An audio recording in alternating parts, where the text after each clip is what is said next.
campamentos romanos básicamente suelen ser iguales siempre, adaptándolo al terreno. Normalmente hay una calle principal, entra por la puerta pretoria, coges la vía pretoria y acabas en el pretorio. Y por delante del pretorio pasa en perpendicular, cortando la vía principalis, que suele acabar en dos puertas, principalis sinistra y principalis destra. Son las principales calles que tiene.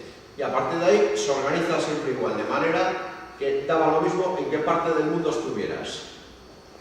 Siempre tenías una referencia en el campamento. Esto con todos esos pilares eran los almacenes, los hórrea, no sé si os suena el término,